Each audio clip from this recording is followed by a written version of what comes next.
What's wrong with you? To tear their whole sick system down. Humans. I actually like this song.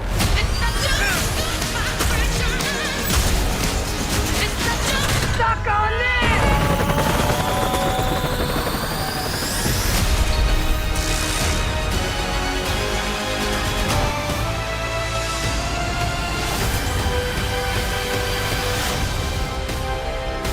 Hello guys, কেমন আছো সবাই? আশা করি সবাই খুব ভালো আছো। র্যান্ডম অ্যানিমেশনে আমরা একটা সাইফাই সিনেমা সম্পর্কে জানতে চলেছি, যে সিনেমাটির নাম হচ্ছে ইলেকট্রিক স্টেট। তোমরা হয়তো অনেকেই সিনেমাটি দেখেছো, আবার হয়তো অনেকেই দেখোনি, কিন্তু আমার কিছু অডিয়েন্স রয়েছে তারা মূলত র্যান্ডম গ্রুপের ভিডিও ছাড়া অন্য কোনো ভিডিও নর্মালি দেখার সময় পায় না বা দেখে না। তো তাদের জন্য আমরা ইলেকট্রিক স্টেট নামের এই সিনেমাটি আজকে এক্সপ্লেন করতে চলেছি। আর এটা হচ্ছে একটা সাইফাই ফ্যান্টাসি টাইপের সিনেমা। আশা করছি সিনেমাটি তোমাদের পছন্দ হবে। তো ছোট্ট একটা ব্রেক নিয়ে আমরা সরাসরি মূল ভিডিওতে চলে যাব, আর ব্রেকটা তুমি অবশ্যই স্কিপ করবে, যাবে ডিসক্রিপশনে, ডুরাশনে ক্লিক করে মূল ভিডিওতে চলে যাবে। স্বাগতম প্রিয় বন্ধুরা, তোমরা কি একঘেয়েমিতে ভুগছো? তাহলে মজা পাওয়ার জন্য আজকের বিষয়টি একদম উপযুক্ত তোমাদের জন্য। এখানে তোমরা বিভিন্ন খেলার ফলাফল জানতে পারবে, খেলা সরাসরি দেখতে পারবে এবং ভবিষ্যৎবাণী করার মতো মজার একটি অংশও রয়েছে, যেখানে তুমি অনুমান করতে পারো কোন দল জিতবে, কতটা ব্যবধানে ইত্যাদি। এতে রয়েছে আকর্ষণীয় পুরস্কার জয়ের সুযোগ, বিলাসবহুল গাড়ি, নামি মোবাইল ফোন, কম্পিউটার এবং আরো অনেক কিছু। এটি এমন একটি বিশ্বস্ত জায়গা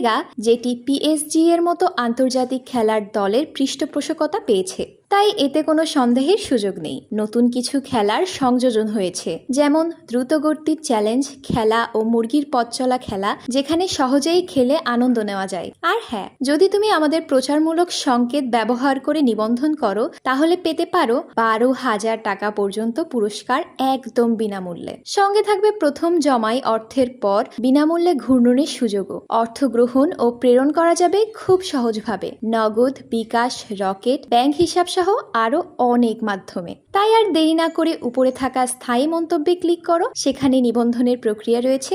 শুধু আমাদের প্রচার সংকেতটি ব্যবহার করলেই তুমি বোনাস পেয়ে যেতে পারো। তো ব্রেক শেষে আমরা মূল ভিডিওতে আসলাম। তো সিনেমার কাহিনীটা শুরু হয় 1990 সাল থেকে, এবং সিনেমার শুরুতেই আমরা দুইজন ভাই বোন মিশেল এবং ক্রিসকে দেখতে পাই। তো ক্রিস অনেক ব্রিলিয়ান্ট ছিল এবং ছোট বয়সে এমন সব টেস্ট দিচ্ছিল যেটা দিয়ে ও সরাসরি কলেজেও অ্যাডমিশন নিতে পারবে, চিন্তা করো। আর এক্সাম শেষ হওয়ার সাথে সাথেই মিশেল আর ক্রিস করে কি বাইরে বের হয়ে আসে, বাট তখনই ওদেরকে আর্মি অফিসার্সরা আটকায়, কারণ ক্রিস এমন একটা শার্ট পরেছিল যেখানে কসমো রোবটের কার্টুন ছিল, মানে যেটা প্রমাণ করে যে ওর রোবট পছন্দ। কিন্তু সামনের দুনিয়ায় মানুষ এবং রোবটদের মধ্যে যুদ্ধ হতে চলেছে। আর তারপর সিন কাট হয়ে আমরা ইথান নামের একজন সায়েন্টিস্টকে দেখতে পাই, যেখানে দেখা যায় ইথান রোবট জিনিসটা একদমই পছন্দ করে না। অ্যাকচুয়ালি কিছু বছর আগে রোবট বানানো হতো মানুষের উপকারের জন্য, এবং মানুষ রোবটকে দিয়ে কাজ করাতো, কিন্তু এই রোবটগুলো ছিল খুবই হাইটেক, মানে বুঝতেই পারছো বর্তমানে চ্যাট জিপিটি কোন পর্যায়ে চলে গিয়েছে। তো এই রোবটগুলোর মধ্যেও মানুষের মতো এরকম আত্মা দেওয়া হয়েছিল বা বিচার বিশ্লেষণ করার ক্ষমতা দেওয়া হয়েছিল, মানে ওদেরও মন ছিল। কিন্তু যখনই রোবটের কোনো সমস্যা দেখা দিত, তখনই মানুষ কর্তৃক রোবটটিকে ছুঁড়ে ডাস্টবিনে ফেলে দিত। তো বছর পর বছর মানুষের কাছ থেকে এরকম খারাপ ব্যবহার পাওয়ার কারণে রোবটরা ক্লান্ত হয়ে যায়, এবং তারা নিজেদের অধিকার এবং সম্মান পাওয়ার জন্য নিজেদের একটা রোবট অ্যালায়েন্স তৈরি করে, মানে রোবট গ্রুপ, এবং যেটা প্রধান ছিল হচ্ছে পিনাট নামের রোবট। তবে মানুষেরা রোবটের এই ব্যাপারটা পছন্দ করে না, এবং মানুষ ভার্সেস রোবটের একটা ভয়ঙ্কর যুদ্ধ হয়। মানে মানুষরাও রোবটদের তোমার ওই আবদার মেনে নেবে না, মানে আন্দোলন যেভাবে হয় আর কি মেনে নেবে না, এবং যুদ্ধ শুরু হয়ে যায়। এবং এরপর থেকে কোনো মানুষের পক্ষে রোবট ব্যবহার করা এবং বাসায় রাখাটাকেও অপরাধ হিসেবে ঘোষণা করা হয়, এবং চারিদিকে তখন ধ্বংসস্তূপ এবং যুদ্ধের পরিবেশ তৈরি হয়। আর যুদ্ধের সময় একজন মিলিটারি অফিসার ইভানের হেডকোয়ার্টারে গিয়ে হেড অফিসারের কাছে জানায় যে মানুষের জন্য রোবটের সাথে যুদ্ধ করা অনেক বেশি কষ্ট হয়ে যাচ্ছে, কারণ রোবটরা তো কখনো ক্লান্ত হয় না। তো মানুষরা প্রায় যুদ্ধে হেরেই যাচ্ছিল, কিন্তু তখনই সায়েন্টিস্ট ইথান এমন এক ধরনের টেকনোলজি বের করে যেটা মানুষকে সাহায্য করবে, এবং মানুষ নিজেই কন্ট্রোল করতে পারবে তার নিজের ব্রেইন দিয়ে। আর এই টেকনোলজির নাম দেওয়া হয় হচ্ছে নিউরোটেক, এবং এইটা তুমি যদি মাথায় পড়ো, এর সাহায্যে তোমার ডুপ্লিকেট একটা কপি রোবট থাকবে যেটা তুমি কন্ট্রোল করতে পারবে। আর তুমি যে রোবটকে কন্ট্রোল করছো, যেটা নাম হচ্ছে কাস্টর রোবট, সেটা তো মানুষের মতো বুদ্ধি ঠিকই রয়েছে, মানে মানুষই চালাচ্ছে, কিন্তু ওই রোবট কখনো ক্লান্ত হয় না। তো ওই নিউরোটেক রোবটের সাহায্যে মানুষ করে কি নর্মাল রোবটদের সাথে যুদ্ধে জিতে যায়। আর এই যুদ্ধের সবচেয়ে বেশি রোবট মারার অ্যাওয়ার্ডটাও মেজর মার্ককে দেওয়া হয়। তো যাই হোক, যুদ্ধ শেষে মানুষদের সাথে রোবটদের একটা চুক্তি হয়, আর চুক্তিটা ছিল অনেকটা এরকম যে রবটদের ধ্বংস করে দেওয়ার বদলে তাদেরকে একটা ফ্যাসিলিটিতে বন্দী করে রাখা হবে। মানে ব্যাপারটা বিভিন্ন যুদ্ধর দেশে গাজার লোকদেরই রাখা হয়েছে, অনেকটা এরকমই আর কি, মানে জোর করে ক্ষমতা দিয়ে ওদেরকে আলাদা করে রাখা হয়েছে। তো এভাবে অনেকটা সময় পার হয়ে যায়, আর সায়েন্টিস্ট ইথান তার এই নিউরোটেক টেকনোলজি তখন আরো বেশি অ্যাডভান্স বানায় এবং সে মানুষের ব্রেনকে দুইটা ভাগে ভাগ করে দেয়। চিন্তা করো, তো এর ফলে যেটা হয় একই টাইমে মানুষ দুইটা নিউরোকাস্টার রবটকে কন্ট্রোল করতে পারতো, মানে তুমি একসাথে দুইটা রবটকে কন্ট্রোল করতে পারছো। তো এর ফলে তোমার যে লাভটা হচ্ছে, একটা রবট দিয়ে তুমি তোমার গার্লফ্রেন্ডের সাথে ঘুরছো, আরেকটা রবট দিয়ে তুমি কারখানায় কাজ করছো। তো এর ফলে কি হবে, তুমি কাজও করছো, লাইফ এনজয় করছো। আর এই কারণে এই টেকনোলজিটা মানুষের মধ্যে খুবই পছন্দ হয়ে যায় এবং পুরো দুনিয়ার মানুষ নিউরোটেক ব্যবহার করা শুরু করে, এমনকি স্কুলেও নিউরোটেক টেকনোলজি ব্যবহার করা শুরু হয়। আর এরপর আমরা দেখতে পাই সিন কাট হয়ে 1994 সালে চলে আসে, যেখানে আমাদের লিড ক্যারেক্টার মিশেলকে দেখানো হয়। মানে সিনেমার শুরুতে আমরা যে ভাই বোনকে দেখেছিলাম এবং তাকে তার ফোস্টার প্যারেন্টস, আই মিন তার পালক মা আমার সাথে আমরা তাকে দেখতে পাই। তো মিশেল যখন স্কুলে আসে তখন দেখানো হয় যে সকল বাচ্চারা নিউরো হেলমেট ব্যবহার করে পড়াশোনা করছে, বাট মিশেল নিউরো হেলমেট ব্যবহার করতে চায় না বা করে না, কারণ সে তার এই মানুষ সত্তাটাকে পছন্দ করে। কিন্তু রুলস না মানার কারণে মিশেলকে প্রিন্সিপাল তার নিজের রুমে ডেকে পাঠায় এবং প্রিন্সিপাল মিশেলকে বলে, তুমি যদি স্কুলের রুলস না মেনে চলো তাহলে তোমার মাকে আমরা এই বিষয়ে কমপ্লেন করতে বাধ্য হব। আর তখন মিশেল বলে, আমার পুরো ফ্যামিলি একটা দুর্ঘটনায় মারা গিয়েছে, আপনি কার কাছে কমপ্লেন করবেন? তো এই কথা শুনে প্রিন্সিপাল কিছুটা কষ্ট পায় আর মিশেলকে উপদেশ দিয়ে বলে, তুমি তোমার নিউরো হেলমেটের সাহায্যে নিউরো থেরাপি নাও, এতে তোমার ভালো লাগবে। বাট মিশেল বলে, এসব টেকনোলজি বা আর্টিফিশিয়াল জিনিস আমার পছন্দ না। আর এরপর ফ্ল্যাশব্যাকে মিশেলের সেই দিনের কথা মনে পড়ে যেই দিন তার অ্যাক্সিডেন্ট হয়েছিল। অ্যাকচুয়ালি তাদের গাড়ির সামনে একটা হরিণ এসে পড়েছিল আর সেই হরিণকে বাঁচানোর জন্য তাদের গাড়িটা ক্রাশ করে, আর এই অ্যাক্সিডেন্টের জন্য মিশেলের অবস্থাও ক্রিটিক্যাল হয়ে পড়েছিল এবং তারপর জ্ঞান ফিরে তার হসপিটালের বেডে, যেখানে সে প্রথমে চোখ খুলেই চশমা পরা একটা ডক্টরকে দেখতে পেয়েছিল। তবে এরপর দেখা যায় সে স্বপ্ন দেখছিল এবং স্বপ্ন ভেঙে ঘুম থেকে ওঠার পরে মিশেলের মনে হয় তার বাড়িতে কেউ লুকিয়ে ঢোকার চেষ্টা করছিল। তো এটা দেখে সে বিছানার নিচে লুকিয়ে পড়ে আর তখনই বাইরে যে ছিল সে বাড়িতে ঢুকে পড়ে, আর এইটা ছিল একটা কসমো রবট। তো রবটটি বিছানা উঠে মিশেলকে খুঁজে নেয় আর তখন মিশেল করে কি রবটটিকে মারার হুমকি দেয়, বাট রবট তখন নিজের মাথার থেকে ইশারা করে তার একটা তারের জয়েন্ট জুড়ে দেওয়ার কথা বলে। তো এরপর মিশেল যখন ওই তারটা জুড়ে দেয় তখন ওই রবটটার যে স্পিকার সেটা অন হয় এবং রবট কথা বলতে শুরু করে। আর তখন রবট বলে, আর আমি তোমার ছোট ভাই ক্রিস। আর এই কথা বলার পরই রবটটি নিচে পড়ে যায়। আর এরপর মিশেল পেছনের দিকে তাকিয়ে দেখে যে ওর ফোস্টার বাবা, মানে ওই পালক বাবা, সে রবটটিকে হামলা করছে। মানে তোমরা তো জানো যে এখন রবটের সাথে যুদ্ধ হয়েছে অলরেডি, এখন বাড়িতে রবট রাখা নিষেধ, ধরা পড়লে সমস্যা রয়েছে। আর তাছাড়া মানুষেরা এখন রবটকে শত্রু মনে করে। তো এই জন্য মিশেলের পালক বাবা মিশেলকে বলে, দ্রুত এই রবটটিকে বাড়ি থেকে বের করে দাও। বাট মিশেল বলে, আপনি তো দরজা খুলে রেখেছিলেন, আপনার বেখেয়ালির জন্যই তো রবটটা ভেতরে এসেছে। বাট এই জিনিসটা দেখে মিশেলের পালক বাবার খুব মাইন্ডে লাগে এবং বেদবি মনে হয় এবং মিশেলের উপরে সে হামলা করতে আসে। আর এটা দেখে রবটের খুব রাগ হয় এবং সেও করে কি মিশেলের ওই পালক বাবার উপর হামলা করে। আর এই হামলার কারণে সে দেয়ালের সাথে ধাক্কা খেয়ে পড়ে যায়। তখনই পুলিশের কাছে সে যখন ইনফর্ম করতেই যাচ্ছিল তার আগে মিশেল করে কি তাকে বেহুশ করে দেয়। আর এরপর মিশেল করে কি তার কসমো রবট নিয়ে এখান থেকে বেরিয়ে যায়। আর অনেক দূর যাওয়ার পরে মিশেল করে কি গাড়ি থামে রবটকে জিজ্ঞাসা করে, তুমি তখন কেন বলেছিলে যে তুমি আমার ভাই ক্রিস, তোমার ভেতরে আমার ভাইয়ের কি কোনো কনসিয়াস মাইন্ড রয়েছে? তো রবটটি তখন হ্যাঁ সূচক উত্তর দেয়। তো মিশেল এই কথা শুনে ইমোশনাল হয়ে পড়ে আর তাকে জিজ্ঞাসা করে, তাহলে আমার ভাইয়ের দেহ কোথায়? আর তখন রবটটি ইশারা করে মিশেলকে বোঝায়, তোমার ভাইয়ের বডির ব্যাপারে সেই চশমা পরা ডক্টরই বলতে পারবে। আর মিশেলের তখন মনে পড়ে এইটাই সেই ডক্টর যে ডক্টর মিশেলকে বলেছিল যে তার ভাই মারা গিয়েছে, মানে মিশেল যখন আর কি অ্যাক্সিডেন্ট করেছিল। আর তারপর মিশেল করে কি একটা ম্যাপ খুলে নেয় যেখানে রবট করে কি তার হাতের ইশারায় একটা নির্দিষ্ট জায়গা দেখায় এবং বোঝায় যে রবটের ফ্যাসিলিটিস এর মধ্যেই ওই ডাক্তারকে পাওয়া যাবে যে কিনা ক্রিসের ব্যাপারে জানে, মানে রবটদের যে জায়গাটিতে আর কি রাখা হয়েছে উদ্বাস্তু হিসেবে। তো এরপর মিশেল আর কসমো করে কি সেই রবটদের শহরের জন্য বেরিয়ে পড়ে এবং যেতে যেতে রবটটি দেখতে পায় যে এখনকার মানুষজনের অবস্থা অনেকটাই খারাপ, তারা মানুষই নেই, তারা নিউরোটেক হেলমেটের অপব্যবহার করা শুরু করে দিয়েছে, এমনকি হেলমেট ব্যবহার করে তারা নেশাও করতো। মানে মানুষের অবস্থা তো এমনিই খারাপ ছিল, এখন আরো খারাপের পথে চলে যাচ্ছে। তো এটা দেখে কসমো রবটের খুব খারাপ লাগে। আর এরপর আমরা সেখানেই ইভান নামের একজনকে দেখতে পাই যে ওই মিলিটারি অফিসার, মানে যে খবর দিয়েছিল যে আমরা রবটদের সাথে হেরে যাচ্ছি, তার কাছে গিয়েছে। তবে সে বর্তমানে মিলিটারি ড্রেসেস ছিল না, সে রিটায়ার্ড হয়ে গিয়েছে এবং সে এখন অবৈধভাবে বন্দুক সাপ্লাইয়ের কাজ করতো। এবং আমরা দেখতে পাই সে একটা বন্দুক একটা নিউরো কাস্টারের কাছে বিক্রি করে, বাট বন্দুক হাতে নিয়ে সেই নিউরো কাস্টার রবটটা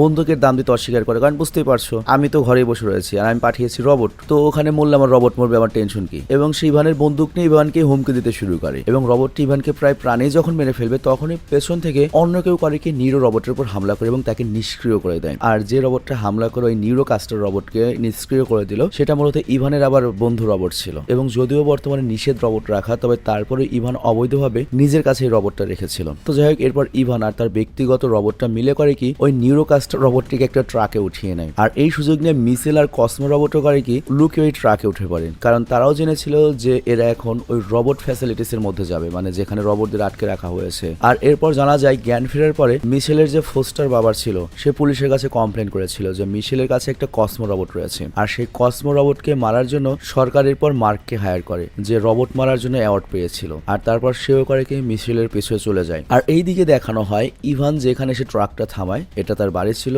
আর মূলত তার বাড়িটা ছিল রোবট ফ্যাসিলিটির পাশেই, এবং বাড়ির সামনে সে মিশেল আর কসমো রোবট করে কি ট্রাক থেকে নেমে যায়, আর তাদের আওয়াজ ইভান এবং তার ব্যক্তিগত রোবট শুনে ফেলে। আর তখন ইভান করে কি তাদেরকে বন্দুক তাক করে, বাট ওই মুহূর্তে মিশেল তার উদ্দেশ্য এক্সপ্লেন করে ইভানের কাছে। তো মিশেল জানায় যে সে শুধুমাত্র রোবট ফ্যাসিলিটির মধ্যে যেতে চায়, এর জন্য এই ট্রাকে উঠে পড়েছিল। আর মিশেল জানতো যে ইভান মূলত এই ফ্যাসিলিটির মধ্যে থেকে জিনিসপত্র নিয়ে বিক্রির কাজ করে, মানে ধরো বাইরে থেকে রোবট ধরে এনে এখানে যে রোবটগুলো থাকে তাদের পার্টস টার্স বিক্রি করে, এরকম একটা কিছু। মানে আমরা দেখলাম যে একটা কাস্টার রোবটকে ধরে নিয়ে এলো। তো যাই হোক, তখন ইভান বলে যে দেখো তুমি যে রোবট ফ্যাসিলিটিতে যাবে ওখানে কিন্তু অনেক বিপদ রয়েছে, তোমার ওখানে যাওয়া ঠিক হবে না, আর তোমার উদ্দেশ্য যদি এরকম কিছু হয়ে থাকে যে ওখানে যাবে তাহলে এখনই তুমি বাদ দাও। তো ওরা কথা বলতে সেই সময় ইভান কারো ওপর ওঠার আওয়াজ শুনতে পায়, মানে ওদের বাড়িতে কেউ আসছে, আর তখন ওই দুই রোবটকে লুকিয়ে পড়তে বলে। আর তখনই তারা দেখে এখানে মার্কের নিউরোকাস্টার রোবট এসেছে, এবং তারা ইভানকে বলে যে বলে দাও তোমার রোবট কোথায় রয়েছে। আর আমি জানি মিশেল নামের একটা মেয়ে একটা রোবটকে সাহায্য করছে, সেই রোবটটা এখানে রয়েছে। তো তখন ইভান মিশেলকে দেখিয়ে বলে আরে এটা আমার বোন হয়, ওর তো কোনো রোবটই নেই। তো ইভানের মিথ্যা শুনে মার্ক তখন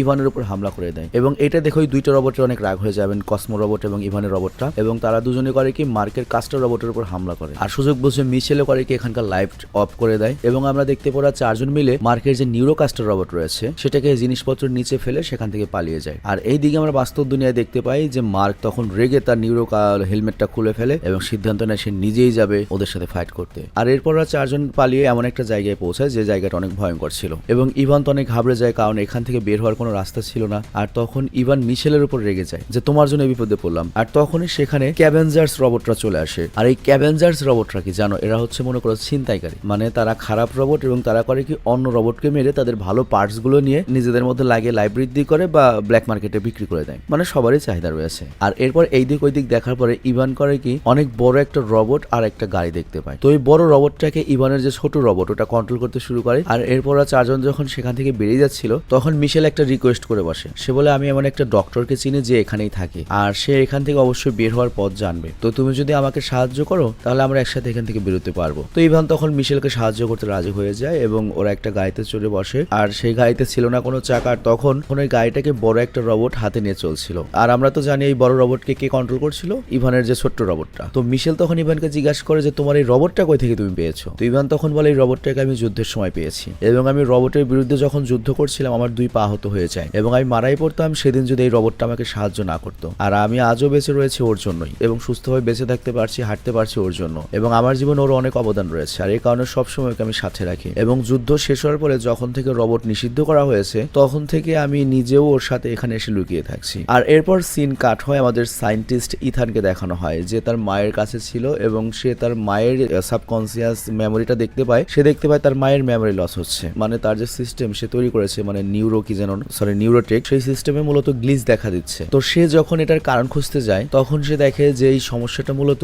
নিউরোটেকনোলজির কারণে হচ্ছে, এবং সে রেগে গিয়ে নিজের ল্যাবে আসে এবং অন্য সায়েন্টিস্টদের জিজ্ঞাসা করে আমাদের সার্ভিস এত খারাপ হলো কিভাবে। যার উত্তরে সায়েন্টিস্টরা জানায় আসলে ক্রিস পালিয়ে গিয়েছে, আর ক্রিসের ব্রেনের মাধ্যমেই তো আমরা নিউরোটেকনোলজি পরিচালনা করতাম। তো এখানে আমরা অবাক হয়ে যাই, আমরা জানি যে মিশেলের ভাই ক্রিস তো মারা গিয়েছে, তো ওকে দিয়ে আবার নিউরোটেকনোলজি পরিচালনা করছে, কিভাবে করছে। তবে এইটা শুনে ওই ইথান রেগে যায় এবং ওই সায়েন্টিস্টদের জিজ্ঞাসা করে ক্রিস কিভাবে পালাতে পারে, ওর বডি তো আমাদের কাছে। তখন ডক্টর জানায় যে ক্রিস তার কিছু সাবকনসিয়াস মাইন্ড, মানে কিছু ব্রেনের অংশ একটা রোবটের মধ্যে দিয়ে সে রোবটটিকে এখান থেকে পালিয়ে দিয়েছে, আর এ কারণে আমাদের নিউরোটেকনোলজির সার্ভারে গ্লিচ দেখা দিয়েছে। তো ইথান তো এই কথা শুনে রাগান্বিত হয়ে যায় এবং সায়েন্টিস্টদের বলে তোমরা যেভাবে পারো ওই রোবটটাকে খুঁজে বের করো, তা না হলে আমার কোম্পানি তো বরবাদ হয়ে যাবে। আর এরপর ইথান নিজেই করে কি নিউরোটেকের দুনিয়াতে গিয়ে মার্কের সাথে যোগাযোগ করে, মানে মনে করো ভিডিও কলেরও আরো উচ্চতর পর্যায়ের কল, এবং বলে তুমি আমাকে সাহায্য করো, আমার একটা রোবট পালিয়ে গিয়েছে যার সাহায্যে আমি পুরো নিউরোটেক সিস্টেম পরিচালনা করি, তো তুমি তাকে খুঁজে এনে দাও এবং আমি তোমাকে তোমার মন খুশি মতো পারিশ্রমিক দেবো। তবে এখানে মার্ক জানায় আমি তো আগে থেকে ওই রোবট আর তার সাথে থাকা মেয়েটাকে খুঁজছি।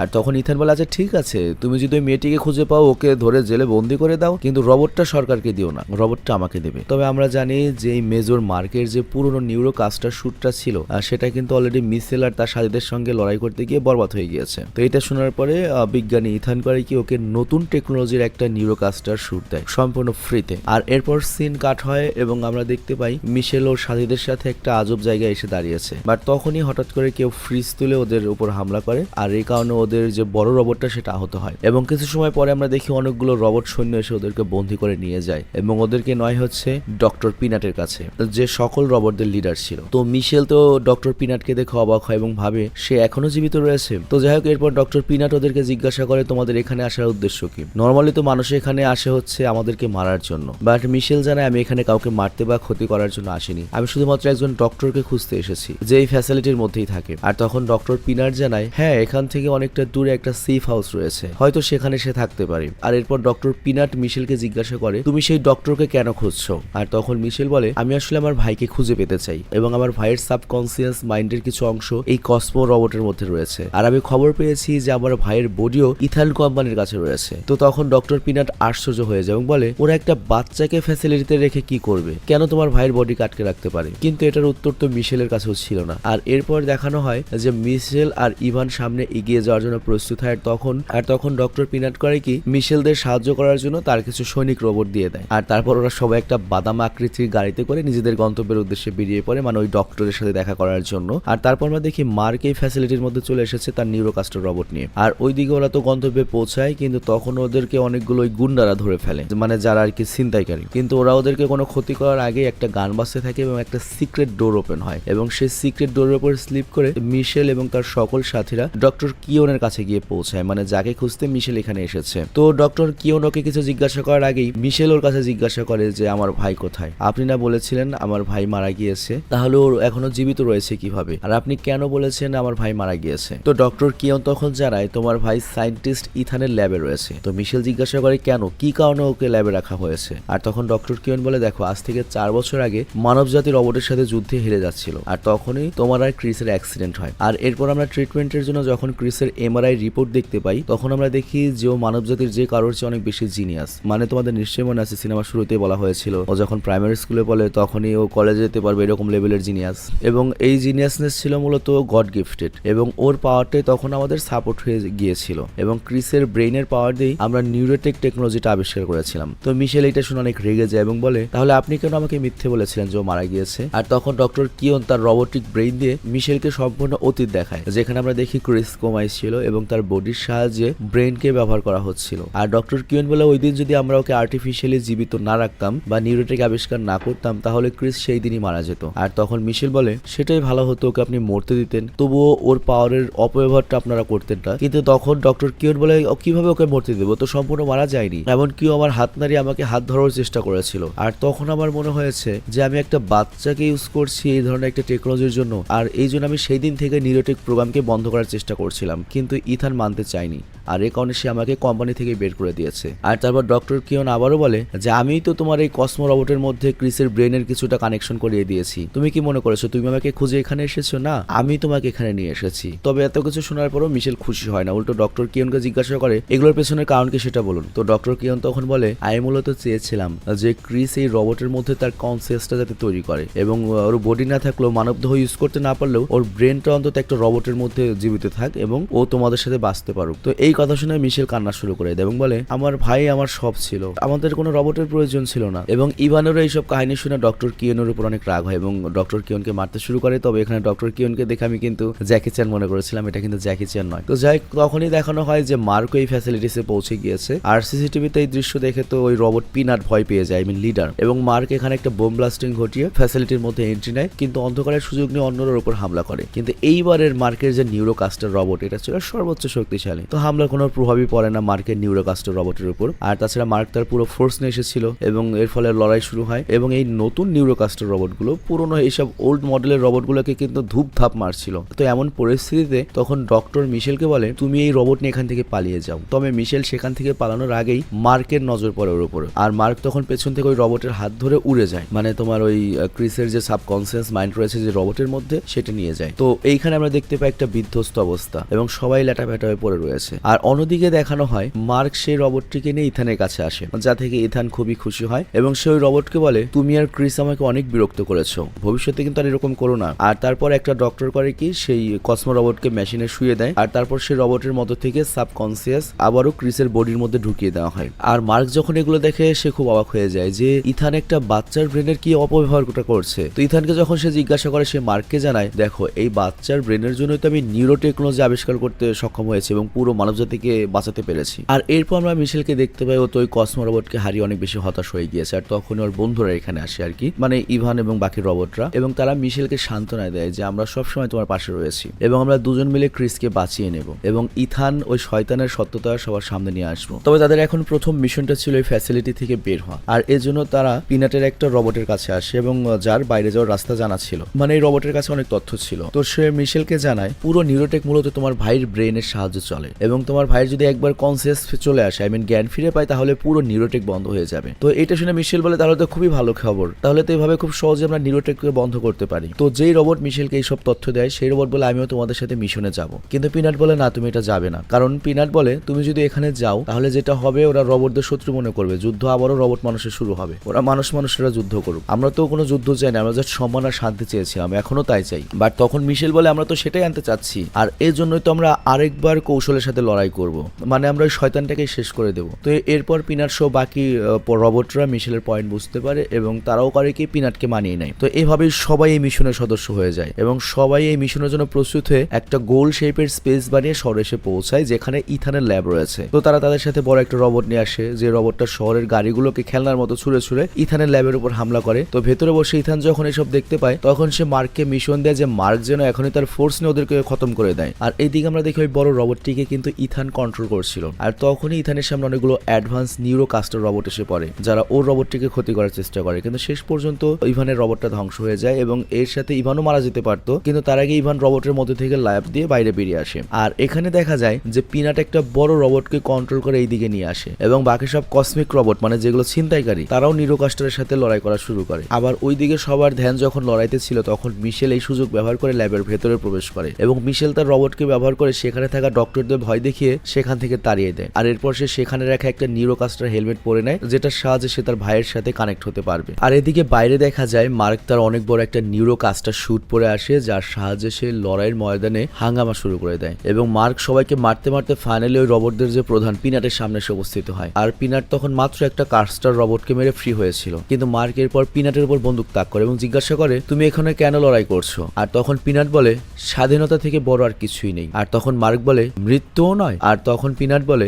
আমার মৃত্যুতে যদি আমার বাকি রোবটেরা স্বাধীনতা লাভ করে তাহলে আমার মৃত্যুই ভালো। তো পিনাটের এই ধরনের কথা শুনে মার্ক ইমপ্রেস হয়ে যায় এবং বলে তোমার মধ্যে মানুষের চেয়েও মানুষত্ব বেশি, কিন্তু আমি এরকম অনেক মানুষকে দেখেছি যাদের মধ্যে রোবটের থেকেও খারাপ বিবেক বুদ্ধি রয়েছে। তো এখানে মার্ক মূলত বিজ্ঞানী ইথানের কথা বুঝিয়েছে যে সে কিভাবে একটা বাচ্চাকে অসৎভাবে ব্যবহার করছিল শুধুমাত্র নিজের একটা প্রোগ্রামকে সফল করার জন্য। তো এই জন্য মার্ক সিদ্ধান্ত নেয় সে এখন আর বিজ্ঞানী ইথানকে সাহায্য করবে না, বরং সে এখন সত্যের সঙ্গে থাকবে। তো এরপর সিন কাট হয়ে আমরা মিশেলকে দেখতে পাই যে নিউরোকাস্টার হেলমেট পরে তার ভাইয়ের সঙ্গে সাক্ষাৎ করার সুযোগ পায় এবং ওরা দুজনেই সাবকনসিয়াস মাইন্ডে মানে নিউরোটেকের মাধ্যমে এক জায়গায় ছিল, যেখানে মিশেল ক্রিসকে বলে ওঠে চলো আমার সাথে, আমাদেরকে যেতে হবে। বাট ক্রিস বলে না, আমি এখান থেকে যেতে পারবো না, আর আমি এই দুনিয়া খুব কাছ থেকে দেখেছি, আমি জানি আমাকে ব্যবহার করে ইথান এই দুনিয়া বরবাদ করে দিয়েছে, এখন আর আমার এখান থেকে যাওয়া সম্ভব নয়, কারণ আমি তো অনেক আগেই মারা গিয়েছি। এই লোকেরা তো জাস্ট আমার ব্রেনকে কৃত্রিমভাবে বাঁচিয়ে রেখেছে এবং আমার ব্রেনের জন্য এই নিউরোটেক চলছে। আর তখন মিশেল জিজ্ঞাসা করে তুমি কি চাও ভাই? আর ক্রিস তখন বুঝিয়ে বলে দেখো আমার ব্রেন যদি আরো বেশি কিছুদিন অ্যাক্টিভ থাকে তাহলে ইথান এই ব্রেন ব্যবহার করে বাকি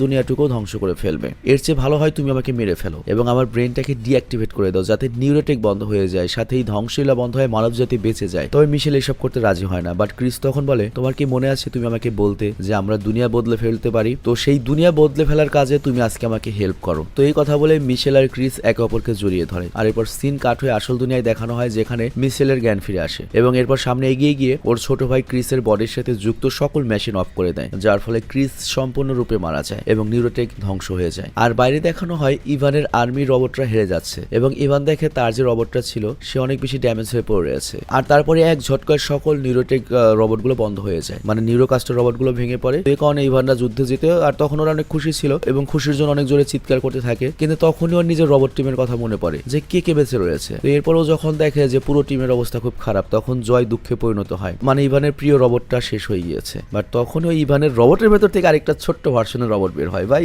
দেখতে পাচ্ছে এই রোবটের কতগুলো ভার্সন রয়েছে। তো এটা দেখে ইভান খুশি হয় এবং এই ছোট রোবট নিয়ে ল্যাবের ভেতরে যায় এবং মিশেলকে খুঁজতে থাকে। আর এরপরও যখন বাইরে আসলে জানতে পারে যে বর্তমান দুনিয়াতে নিউরোটেক বলতে আর কিছু নেই এবং নিউজ পেপারে এই কথা ছড়িয়ে পড়ে। আর তারপর মিশেলের ইন্টারভিউ ইন্টারভিউ নেওয়া হয় এবং মিশেল ইন্টারভিউতে সকল সত্য জানিয়ে দেয় যে কিভাবে একজন বাচ্চাকে ব্যবহার করে, তার ব্রেন ব্যবহার করে ইথান এই নিউরোটেক পরিচালনা করেছে। তো এই কারণে ইথানের সারা জীবনের জেল হয়ে যায়। আর তারপর কাহিনী শেষে আমরা মিশেলকে পুরো দুনিয়ার সামনে স্পিচ দিতে দেখি, যেখানে মিশেল বলে, আমি জানি আপনারা অনেক কনফিউজড যে দুনিয়াতে এখন কি চলছে। আসলে পুরো দুনিয়াতে নিউরোটেক বন্ধ করে দেওয়া হয়েছে এবং ইথান এই নিউরোটেক দিয়ে শুধুমাত্র যুদ্ধে রোবটকে হারায়নি, বরং পুরো মানবজাতিকে অকর্মণ্য করে দিয়েছে। আর এই মানুষ যদি নিউরোটেককে নিজেদের অভ্যাসে পরিণত করে এবং মানবজাতি নিউরোটেককে ভালো কাজে না লাগিয়ে নিজেদের বদ অভ্যাসে পরিণত করে দিয়েছিল। আর তারা ভুলেই গিয়েছিল যে যেসব কাজ তারা নিউরো কাস্টার দিয়ে করাচ্ছে এগুলো তো তাদের করা উচিত, তাদের দায়িত্ব, তাদের ডিউটি এটা। তো আসল দুনিয়ায় মানুষই মানুষের ভরসা, এই নিউরো টেকনোলজি নয়। এবং আমাদের অনুভূতি নিয়ে, মানবতা নিয়ে একসাথে মিলে থাকার জন্য আমাদেরকে মানুষ হিসেবে তৈরি করা হয়েছে। আর যদি কখনো সামনে আরো কঠিন সময় আসে, আমাদের একে অপরকে সাহায্য করতে হবে একজন আরেকজনকে মানুষ হিসাবে। তো মিশেলের এই স্পিচটা সবার খুব পছন্দ হয় এবং ইভানও অনেক ইমোশনাল হয়ে মিশেলকে জড়িয়ে ধরে। আর পোস্ট ক্রেডিট সিনে আমাদেরকে দেখানো হয় মারা যাওয়া রোবটগুলোর একটা স্তূপ, যেখানে কসমো রোবটও ছিল। বাট কসমো রোবট হঠাৎ করেই এক ঝাটকায় উঠে যায়। তার মানে এখনো ক্রিসের সাবকনসিয়াস জীবিত রয়েছে। তার মানে এখানে দুটো রিস্ক রয়েছে, ক্রিসকে দিয়ে আবারও নিউরোটেক শুরু হবে, 2 নতুন কোনো ভিলেন আসতে পারে যে এই ক্রিসের সুবিধাটা ভোগ করার জন্য। তো আমি বিদায় নিচ্ছি, ভালো থেকো, সুস্থ থেকো, টেক কেয়ার, আল্লাহ হাফেজ।